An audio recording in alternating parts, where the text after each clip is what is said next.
Kristy. Can you share your story with us? Anything you'd like to share about your environmental justice story, how you kind of became you and became a incredible leader in this movement? Yeah, no, I really appreciate you offering to share that with me. So basically, like, you know, my story lies at a lot of intersections, but I think the most important pieces of it that I wanted to share is, you know, I have family members and family that live in the Philippines, and the Philippines is on the top climate vulnerability risk index of countries around the world. And for me, you know, I had the privilege and the opportunity to actually live in the Philippines for a period of time, do some organizing with the Philippine movement on climate justice, got to learn about what organizers and land defenders in the Philippines were going through and risking their lives for. And so for me, it really grounded these principles in my mind that there's communities and people in the global south that live on the front lines that are literally losing their lives over protecting their land. And, you know, I talked to many elders and organizers, especially in these indigenous communities in Mindanao, where my family's from. And basically, you know, I asked them, I said, this corruption and this pain and this murder and this destruction of the land, you know, what can I possibly do in any of that? And they told me, they're like, tell our story, share our story on, like, you know, so people know who we are, know like what we're going through, and so that way, you know, we're just not forgotten, right? A lot of the stories around Black, Indigenous, and people of color around the world get forgotten. Our stories get hidden. Our land gets stolen. Our waters get poisoned. And who's telling the story of that? People who have the money to have a mouthpiece in media, that's who gets a seat at the table. Those are the people that get positions of power. And, you know, for me, I realized, like, with my privilege and access I had as like a college student at UC Berkeley, you know, going and experiencing that, I realized that there just wasn't great storytelling that really connected the dots when it came to climate science, when it came to talking about land defenders, when it came to talking about BIPOC communities on the front lines. And so I decided my senior year of college to just like not wait around, and I didn't really see many podcasts or social media that specifically talked about environmental justice that I saw in the classroom and I was learning about.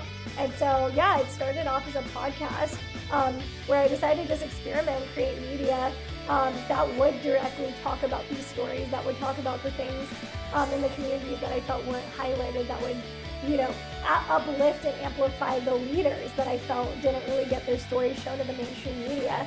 And, you know, that began a journey of many years of getting to interview some of the most incredible Black, Brown, Indigenous leaders from around the world that are working on climate solutions, and giving them a voice and giving them a platform. And all of a sudden, that content and sharing those stories, all of a sudden people showed interest and realized that this information just hadn't really been broadcast at the way that it needed to be. And so in those ways, a lot of my environmental justice journey was always through a lens of storytelling, of scholarship, of journalism, thinking about how to connect the dots for people in communities who maybe don't hear about these stories often enough, and to make those pathways very clear for information, for resource sharing.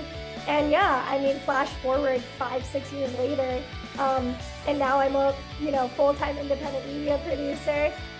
So it was years of podcasts, blogs, videos, all around this intersection around environmental justice, and getting to educate millions of people around the world about why this matters, and why communities and organizations and people in this space matter, because they haven't received the same level of resources and attention as the mainstream media has given to so many other causes, but not this one. And we even see that in the breakdown of funding. Green 2.0 just released their transparency report card recently, and again, we're seeing, you know, the top environmental nonprofits do not look like Black and brown people. They are the most well-funded, but yet, you know, the communities on the ground that actually need it aren't getting that kind of funding.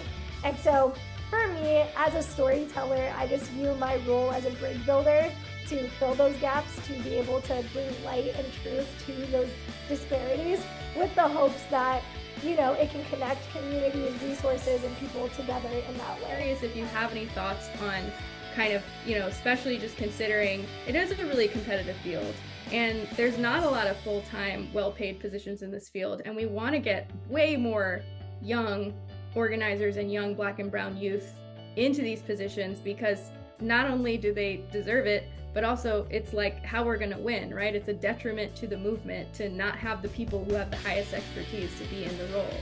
So where do we start with this? Like, what are some ideas to kind of bridge this gap and really think about this language barrier? Yeah, I mean, I think ultimately, like, the burden shouldn't be on job seekers. It should be on employers to be figuring this stuff out. I think in general, the data shows for itself that, like, being able to have a more diverse workforce in general, like, is going to be beneficial for, across quote unquote bottom lines and like the social responsibility a lot of these organizations are saying that they care about. And so honestly, I think it honestly is like a need for just like more, we like to not say the word pipeline in Green Jobs, where we say tributaries, but to create more tributaries that actually invite young people to be trained, to get skilled up, to be connected earlier on. And we kind of explored this with the BIPOC Green Career Summit that we just hosted a couple weeks ago. We did it in partnership with Black Girl Environmentalists and Black Girl Collective. And this was an opportunity where we actually created a space for employers to connect and meet with young BIPOC, right? And a lot of these employers also identified as BIPOC, but even regardless, they attended this summit to recruit diverse talent. So they're already coming in with maybe a lens that, hey, maybe we should consider these other factors like lived experience in addition to other skill sets. And again, those spaces are few and far between, but we need more spaces like that. And so we're trying to build more of that, right? So like more intentional spaces that is creating that lens that, like, yes, if you want these people, like, you have to change your metrics for how you're measuring these things, right? I think another thing is, like, with lived experiences, I mean, there's now new experiences, abilities to get things like certifications, trainings. I think those things could be useful, especially if you have the lived experience of being in, like, a community where maybe new jobs are opening up. There's going to be a lower barrier to entry for some of those jobs that actually are going to pay better. On average, a lot of the jobs that are coming out of the Inflation Reduction Act, I forget the specific number, but like on average, it's going to be higher than the average national minimum wage. And so there's a hope that, like, by people being able to get more into these trade jobs or getting into renewable energy and things like that, that are based in their communities, there could be an opportunity where, like, yes, maybe you didn't have like that distinct hard science skill set, but like, your community, how to, like, how you're gonna build or install something or train up or skill up. I think there's gonna be more opportunities like that come in the coming years. And I'd say, like, from a bigger standpoint, like, there again needs to be more fellowships, more programs that train organizers, supports them. And again, like, I remember I applied to some fellowships like that when I was graduating college, and now those fellowships or those organizations, like, the funding has just dried up.